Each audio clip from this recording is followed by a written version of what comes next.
பாவாய் கனகத்திரளே போற்றி, கைலை மலையானே போற்றி போற்றி.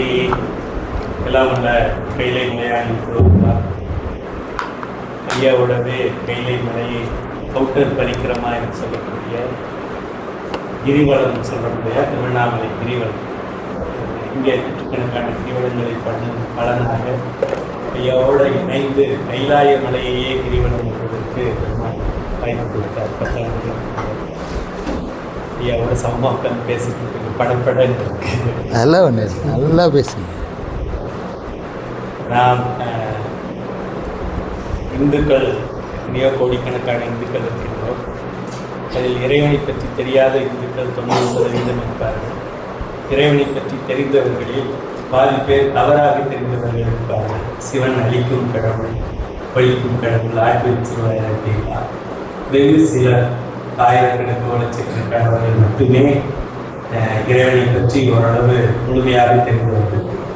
அப்படி தெரிந்தவர்களுக்கு இறைவன் தெரிவித்ததன் நோக்கம் நாம் மற்றவர்களுக்கு தெரிவிக்க வேண்டும் என்பதற்காகத்தான். நாம் பெற்ற இன்பம் பெருகை வையவும் என்று சொல்லுவாங்க. அதுபோல இனியது தனி அருந்தேன் என்று ஒன்று இருக்கிறது. ஒரு நல்ல ஒரு பொருள் கிடைத்தாலும் நல்ல ஒரு உணவு கிடைத்தாலும் அதை நம்ம மட்டும் சாப்பிடுறதை விட இது ஒரு 4 பேர் கொடுத்து சாப்பிடுறது என்பதுதான். அதுபோல நாம் பெற்றிருக்கின்ற இந்த சிறிய அறிவை, ஞானத்தை அனைவருக்கும் கொண்டு சேர்க்க வேண்டியது நம் கடமையாகிறது. இந்த அளவிலே கைலை அறக்கட்டளை என்ற ஒரு அறக்கட்டளை நிறுவி அது ஒரு இன்டர்நேஷனல் யூனிவர்சிட்டி என்பது போல பல்கலைக்கழகமாக நடந்து கொண்டிருக்கின்றது. 27 நாடுகளைச் சேர்ந்தவர்கள் உறுப்பினர்களாக இருக்கின்றார்கள். அதில் 20,000 உறுப்பினர்கள் இருக்கின்றார்கள். வாட்ஸ்அப் குரூப்பில் 18 குரூப் இருக்கிறது. இந்தியா தவிர வெளிநாடுகளிலே கிளை அமைப்புகள் இருக்கின்றன. மலேசியா கைலை அறக்கட்டளை இருக்கிறது, இலங்கையிலே கைலை அறக்கட்டளை இருக்கிறது. இப்படி ஒரு நாட்டிலும் அந்த அமைப்பை நிறுவி அங்கே இருக்கின்றவர்களுக்கு பல திட்டங்களை நாம் நடைமுறைப்படுத்தி வருகின்றோம்.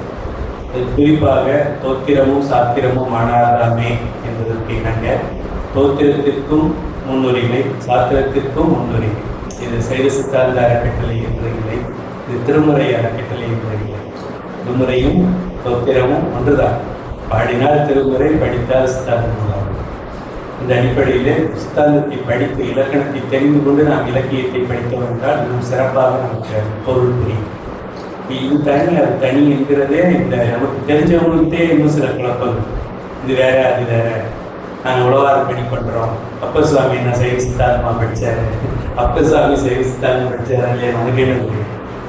5ஆம் வகுப்புக்கு ஒரு ஆசிரியர் பாடம் எடுக்கிறதுனால அவங்களுக்கு 5ஆம் வகுப்பு கணக்கு மட்டும்தான் தெரியும். நம்ம எப்படி முடிவெடுக்கிறது? நமக்காக அவங்க 5ஆவது நடத்துகிறாங்க. வேறு பள்ளிக்கூடத்தில் 10ஆவது நடத்துவாங்க, வேறு பள்ளிக்கூடத்தில் MSc நடத்துவாங்க. அது உழவாரப்படி செஞ்சால் போதும், ஏன் சித்தாந்தம் படிக்கணும்னு நமக்குள்ளேயே சில அடியார்கள், சில ஆசிரியர்களே சொல்லுவாங்க. அதெல்லாம் மீறி நம்ம கையிலே அறக்கட்டளையிலே 12 திருமுறைகளை முழுவதுமாக பாராயணம் செய்து வருகின்றோம். மதியம் 12 முதல் 1 மணி வரை 12 திருமுறை முற்றோது நடக்கின்றது. இந்த 12 திருமுறையையும் முற்றுமாக எழுதுபவர்களை நாம் சான்றிதழ் வழங்கி பரிசுகள் வழங்கி கௌரவிக்கின்றோம். திருமுறை பதிகங்களை அனைவரும் பாட வேண்டும் என்ற ஒரு நோக்கத்திலே திருமுறை பதிகத்தை பாராயணமாக பாடுபவர்களுக்கு சான்றிதழ் வழங்கி சிறப்பிக்கின்றோம். அப்படி யாராவது ஒரு 100 பதிகத்தை பாராயணமாக, எந்த பதிகமாக இருந்தாலும் சரி, தேவாரம் திருவாசகமும் சேர்த்து 100 பதிகங்களை யாராவது பாராயணமாக பாடினார் என்றால் அவருக்கு திருவேணி விடலையிலே திருஞான சம்பந்தருக்கும் அப்பசாமிக்கும் கொடுத்தது போல இங்கே கைலை அறக்கட்டளை மூலம் முன்பின் தெரியாத ஒரு அடியார் 100 பதிகத்தை பாடினார் என்ற ஒரு காரணத்திற்காக பொற்காசு வழங்கி கௌரவிக்கிறோம். தகவல் யாரும் தங்க காசு கொடுக்கின்றோம், பொற்காசு வழங்கி சிறப்பிக்கின்றோம். இப்படி பதிகங்கள்லாம் என்னால் பாட முடியல என்றால் அட்லீஸ்ட் பஞ்சபுராணத்தையாவது பாட வேண்டும் என்ற ஒரு உயரிய நோக்கத்தை கையில் கொண்டு. ஏன்னா பஞ்சபுராணத்தை பாடினால் அடுத்தது என்னங்கிற கேள்வி வரும். ஒரு கடைக்கு போகிறோம், கொஞ்சம் அல்வா கட் பண்ணி கொடுக்குறாங்க அப்படின்னா அது எதுக்கு சாப்பிட்டுட்டு போங்கன்றதுக்காக இதை சாப்பிட்டு பார்த்துட்டு இன்னும் ஒரு 1/2 கிலோ 1 கிலோ வாங்குவீங்கன்றதுக்காக. அது பஞ்சபுராணம் என்பதை பாராயணமாக பாட வேண்டும். இல்லைன்னா ஐயா புத்தகம் எடுத்துட்டு வரல, கண்ணாடி எடுத்துட்டு வரலாம் கதை சொல்லுவாங்க என்பதனால ஒரு செட்டு பஞ்சபுராணத்தை ஆகும். நிறைய வாராந்திர திரட்டு இருக்குது, மாத திரட்டு இருக்குது, ஆண்டு திரட்டு இருக்குது. ஒரு செட்டு, ஒரு நாள் திரட்டு, ஒரு 5 பாடல்களை மட்டுமாவது ஒரு தமிழரும் ஒரு இந்துவும் பாராயணமாக பெற்றிருக்க வேண்டும் என்ற ஒரு உயர்ந்த நோக்கத்திலே நாம் பஞ்சபுராணம் பாராயணம் திட்டம் என்ற ஒரு திட்டத்தை தொடங்கி, இது பஞ்ச புராணம் என்பதால் 5000 பேரை பாராயணமாக பாட வைக்க வேண்டும் என்ற ஒரு இலக்கை நிர்ணயித்து முயற்சிகள் செய்தோம். இறைவன் திருவருளால் 5000 10,000 உயர்ந்து 10, 20 ஆகி 20, 30 ஆகி 30, இப்போ 50,000 பேர் பஞ்சபுராணத்தை பாராயணமாக பாடுவார்கள். முன்னாலெல்லாம் பஞ்சபுராணம் பாட வேண்டும் என்றால் ஐயா போல ஆசிரியர்கள் பாடுவார்கள், ஓதுவாமூர்த்திகள் பாடுவார்கள், இல்லைன்னா திருவாவூரை ஆதின அமைப்பாளர் பாடுவார், இல்லைன்னா நான் தேவாரத்துக்கு நான் பாடிடுறேன், மற்றதை நீங்கள் பாடுங்கன்னு அப்படி பிரித்து பாடுவாங்க. இன்னைக்கு இந்த சபை எப்படின்னு தெரியல. இந்த சபை முன்னோடி சபை. எந்த ஒரு இடத்துல தமிழ்நாட்டிலே நீங்கள் போய் பஞ்சபுராணம் பாடுங்க அப்படின்னு சொன்னால் பஞ்சபுராணம் பாடுற அளவுக்கு இந்த மக்களுக்கு அந்த பஞ்சபுராணத்தை எடுத்து சென்று சேர்த்துருக்கேன். திருமுறைகளிலே இப்படி பாடத்திட்ட திருவாசகத்தை முற்று மோதுதல் செய்கின்றோம்.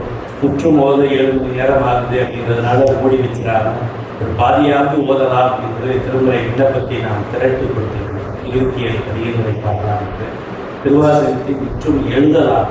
அப்போதான் பாடும்போது கூட முற்றோதல்ல நம்மளுடைய கவனத்தை முற்றும் எழுதும் பொழுது சிவபெருமான் முதல்ல எழுதியது அதுதான். திருமுறைகளில் சிவபெருமான் கைப்பட எழுதியது 8ஆம் திருமுறை. அதே பணியை நான் செய்கின்றேன் என்பது அங்கே மாணிக்க வாசகரும் சிவபெருமானும் நம்மளும் தான் இருக்கும். அப்படி யார் திருவாசகத்தை நமச்சிவாய வாழ்களிலிருந்து திருவாரச்சொல்லை எழுதி கொடுக்கிறார்களோ அவர்களுக்கு நாங்கள் கௌரவ சான்றிதழ் பரிசுகள் வழங்கி சிறப்பிக்கிறோம். சுந்தர தேவாரத்தை இன்றும் சான்றிதழ் வழங்கி சிறப்பிக்கிறோம். அப்படி சான்றிதழே ஒரு 10-15 திட்டங்கள் இருக்கின்றன. சைவ சித்தாந்தம் கொஞ்சம் கடினமானது தான். கடினமானது, அது கொஞ்சம் கடினமானது, அது ரொம்ப கடினமானதாக நினைச்சு யாருமே அது கிட்ட போகாமல் இருக்கிறாங்க. இதை மாற்றி அமைக்குமாறு நாம் ஒரு நூலை வெளியிட்டிருக்கின்றோம். சைவ சித்தாந்த சுடர் மிகவும் எளிமையான பாடல்கள். ஒரு 90 பக்கம் தான். அந்த நூலே 90 கிராம் தான். ஒரு 90 கிராமில் 15 சாப்டர் இருக்குது. வாரம் 100 நாள் புதன்கிழமை யூடியூபில் வகுப்பு இருக்கிறது. அந்த தேதியில் அந்த கிழமையில் அட்டன் பண்ணாட்டியும் அது யூடியூப்லேயே இருக்குது. எப்போ வேணாலும் மற்ற வீடியோ கூட போட்டு அதை கேட்டுக்கொள்ளலாம். அப்படி அந்த பாடம் 15 பாடம் கேட்டு ஒரு சில தேர்வுகள் இருக்கின்றது. எளிமையான தேர்வு அது முடிப்பவர்களுக்கு சைவ சித்தாந்த சுடர் என்கின்ற பட்டத்தை வழங்கி சிறப்பிக்கின்றோம். அதற்கான சான்றிதழையும் வழங்குகிறோம். அப்படி ஒன்னொன்று திருவாசகத்தை ஒரு முற்றோதலில் உட்காந்து பாடத்துக்கு எப்படி பாடுறது, என்ன மேட்டில் பாடுறது, தாமோதரனையாக பாடுறாங்க. அதுபோல் வேற இங்கே நடராஜ சபையில் ஒரு மாதிரி பாடுவாங்க, அவரோட ஊரில் ஒரு மாதிரி பாடுவாங்க. அதுபோல் நடராஜ சபையில் என்ன பாடுறாங்களோ சிமிலர் அதே மாதிரி ஒரு மேட்டில் திருவாசகத்தை பாடத்துக்கு பயிற்சி. சைவ சித்தாந்த 14 சாத்திர நூல்களில் இருக்கிற பாடல்களை பார்த்து எழுதுனா அதுக்கு சான்றிதழ் பரிசு. சிவஞான போதத்தில் இருக்கிற 12 நூற்பாவை பாராயணமாக சொன்னால் அதுக்கு சான்றிதழ் பரிசு. இதெல்லாம் போக இப்போ நம்ம ஒரு ஆலயத்துக்கு போகின்றோம். ஐயா சொல்கிற அந்த குறிப்புகள் எல்லாம் அந்த ஆலயத்தில் எப்படி சொல்லப்பட்டிருக்கிறது, அந்த கல்வெட்டுக்கள் சொல்கிறோம் இல்லையா, ஆலயத்தில் இருக்கிற கல்வெட்டுக்கள் 99% யாரும் நம்ம அதை படிக்க தெரியாது. அந்த நிலை இருக்கக்கூடாது. அப்படி இருக்கிறதுனால அந்த ஆலயத்தை பற்றி நமக்கு முழு விவரம் தெரியவில்லை, நம்முடைய தமிழை பற்றி தெரியவில்லை, நம்முடைய கலாச்சாரம் தெரியவில்லை, பக்தி எப்படி இருந்ததுன்னு தெரியவில்லை, இந்த ஆலயத்துக்கு யார் யாரெல்லாம் உதவி செய்தார்கள், எப்படி இது நிர்மாணம் செய்யப்பட்டது இன்னும் தெரியவில்லை. இதை அறநிலைத்துறையோ அல்லது தொழில் துறையோ செய்ய வேண்டும். இல்லை என்றால் கையை அறக்கட்டளை செய்கிறது. அந்த கல்வெட்டுக்களை படிப்பது எப்படி என்பதற்கு நூற்றுக்கணக்கான நபர்களுக்கு இலவச பயிற்சி கொடுத்து சான்றிதழ் வழங்குகிறது. அதில் முதல்ல அந்த தமிழிங்கிற எழுத்திலிருந்து அப்புறம் வட்ட எழுத்து, பிற்கால சோழர்கள் எழுத்து ஒன்றும் என்ன கல்வெட்டு. எங்கள் மாணவர்களுக்கு இருக்க 500 பேர் சான்றிதழ் பெற்றிருக்கிறார்கள். யார் வேண்டாலும் எந்த கல்வெட்டு கொடுத்தாலும் படித்து சொல்லலாம். அப்படி சப்போஸ் இந்த 500 பேர் ஒரு 5000 பேர் 50,000 பேர் ஆகிட்டாங்கன்னா எந்த ஒரு ரகசியத்தையும் அறநிலையத்துறை மாற்றி எழுதணும்னா கூட எழுத முடியாது. ஆட்சிக்காரர்கள் அவங்க இஷ்டத்துக்கு ஏற்ற மாதிரி தலைவர்களாக எழுத முடியாது. தலைவர்களாக அங்கே இருக்கு, நாங்கள் படித்து காமிக்க முடியும் அப்படிங்கிற ஒரு நிலையை நாம் அடையலாம். அப்படி இந்த சைவ சமய வளர்ச்சிக்கும் எழுச்சிக்கும் பல்வேறு திட்டங்கள், கிட்டத்தட்ட ஒரு 40 திட்டங்கள் இருக்கின்றன. காலையில் உள்ள இருந்து இரவு 10 மணி வரைக்கும் திருமுறை வழிபாடுகள் இருக்கின்றன. காலையில் கூட்டு வழிபாடு காலை 6 மணி.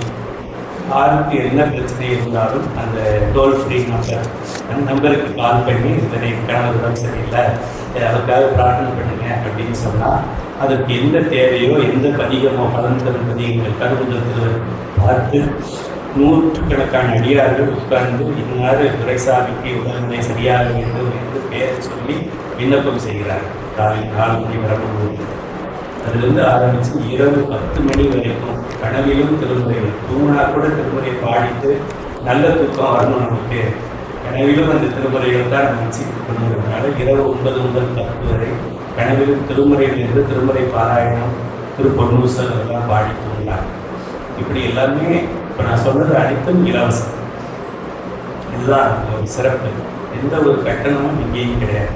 சான்றிதழுக்கு எவ்வளவு, செமினாருக்கு எவ்வளவு, கட்சிக்கு எவ்வளவு, கட்டத்துக்கு எவ்வளவு, வகுப்புக்கு எவ்வளவு அப்படின்லாம் எதுவுமே கிடையாது. கையிலே அறக்கட்டளை பற்றி ஐயாவுக்கு எல்லா விவரங்களும் தெரியும். அதில் வாட்ஸ்அப் குரூப் இருக்குது. சும்மா சேருங்க, கொஞ்ச நாள் பாருங்கள், பிடிச்சிருந்தா கண்டினியூ பண்ணுங்க, இல்லைன்னா விளைவிங்க. எதுவும் கட்டாயம் கிடையாது. உறுப்பினர் தொகை எதுவும் இல்லை. நிச்சயமாக நீங்கள் ஒவ்வொருத்தருமே ஒரு 5-6 சான்றிதழ்கள் இலவசமாக பெறலாம். அனைத்து குழந்தைகளும் பஞ்சபுராண சான்றிதழ், விடுமுறை சான்றிதழ் எது வேண்டுமானாலும் பெறலாம். இந்த இயக்கத்தில் எல்லாரும் சேர்ந்தோம்னா இன்னும் பெரிய அளவில் இதில் எடுத்து செல்லலாம். ஏன்னா அரசாங்கங்களை செய்வாங்களான்னு எனக்கு தெரியல. நமக்கு கிடைத்த இந்த அறிவையும் ஞானத்தையும் இன்னும் மற்றவர்களுக்கு எடுத்து செல்வதற்கு நமக்கு எப்படி இங்கே இந்த சபை இருக்கிறதோ அதுபோல் கையிலே அறக்கட்டளையும் ஒரு சபை. இந்த சபை பல பணிகளை சிறப்பாக ஐயாவுடைய தலைமையில் செய்து வராங்க. நிச்சயமாக கையிலே அறக்கட்டளையே அதை செய்ய கையிலே அறக்கட்டளையாக செய்ய முடியாதுதான் ஐயா சொல்கிறாங்க. நேரடியாக கையிலாய வாழ்க்கை பயிற்சிகளும் வழிபாடுகளும் போல ஆசிரியர்களை வரவேற்பதும் நடத்துவதும் பல விழாக்களை நடத்துவதும் பல இது படுறாங்க. கையிலே அறக்கட்டளை எல்லாமே ஆன்லைன் மொபைலில் தான் நடக்கும், நேரடியாக எதுவும் இல்லை. ஆக இந்த ஆன்லைன் வகுப்பில் சேர்ந்து எந்த வகுப்பு வேண்டுமோ திருவாசகத்துக்கு பொருள் விளக்கத்துக்கு வகுப்பு சொல்லிய பாட்டில் பொருள் விளக்கம் சொல்லுவாங்க. இல்லை திருவாசகம் அப்படின்னா அதை பாடுறதுக்கு சொல்லித்தரோம், அதை எழுதுறதுக்கு சான்றிதழ் தரோம், அதுக்கு பொருள் விளக்க வகுப்பு கொடுக்குறோம். அது மாதிரி சுற்றி 360 டிகிரியும் ஏதாவது சான்றிதழ்கள், பட்டங்கள், பரிசுகள் அதெல்லாம் ஒரு பக்கம் இருந்தாலும் இறைவனுடைய சிந்தனையில் நம்ம இருக்கிறோம், திருமுறைகளை படிக்கிறோம், சைவ சித்தாந்தத்தை தெரிந்து கொள்கிறோங்கிறது தான் நமக்கு கிடைக்கிற மிகப்பெரிய பரிசு. உச்ச பரிசு பொற்காசெல்லாம் சின்ன அனைவரும் இந்த கையிலே அறக்கட்டளையை பற்றி தெரிந்து கொள்ளுங்கள். உங்களுக்கு வழங்குவதற்காக பல பரிசு பொருட்கள் கொண்டு வந்திருக்கின்றோம். 4 படம் எல்லாருக்கும் கொடுங்க. பஞ்சபுராண கையேடுகள் போய் ஆளுக்கு 5-10 வாங்கிட்டு போயிட்டு எங்கேயாவது அடியில் போட்டுறாமல் யார் கையிலையாவது அதை கொண்டு போய் கொடுத்துருங்க. அது இஸ்லாமியர் கையாக இருந்தாலும் பரவாயில்ல. உங்களுடைய கடமை கையில் சேர்ப்பது, கையில் சேர்ப்பதோ செல்ஃபில் சேர்ப்பதோ கிடையாது. 4 சிறிய படங்கள் சிட்டிங் கார்டு மாதிரி பிரிண்ட் பண்ணி கொடுக்குறோம். நமசிவாய அப்படின்னு சொல்லி வச்சுக்கிட்டு ஒரு 20 லட்சம் ஸ்டிக்கர் பிரிண்ட் பண்ணி கொடுத்துக்கிட்டே இருக்கோம். இது நம்ம மொபைலில் பேசிக்கிட்டே போகிறாங்க, பார்க்குறவர் நமசிவாய படிச்சுட்டு போகிறாங்க. அதுவே நமக்கு ஒரு முடியுங்க. அதுபோல் வீட்டில் ஒட்டி கொள்ளலாம், இங்கே கண் அடிக்கடி படுதோ அதில் ஒட்டி கொள்ளலாம், வாகனத்தில் ஒட்டி கொள்ளலாம். சிவ சின்னங்கள் பரிசு என்று ஒரு பேக்கெட்டில் திருநீர், விருத்திராக்கம், நமசிவாய ஸ்டிக்கர், பஞ்சபுராண கையேடு, 4 படம், பதிப்பு சுப்பாசத்துக்கான ஒரு அடையாளம், அது அத்தனையும் இலவசமாக பல லட்சம் பேருக்கு வழங்கி வருகிறோம். இந்தியாவுக்கு வெளிநாட்டிலும் உங்களுடைய ஆதரவு இருந்தால் இந்த பணி இன்னும் சிறப்பாக செய்ய முடியும். ஐயாவுடைய ஆசையை நிறைய அனைவரையும் வணங்கி வாய்ப்பு நன்றி விடைபெறுகிறேன். சிவாய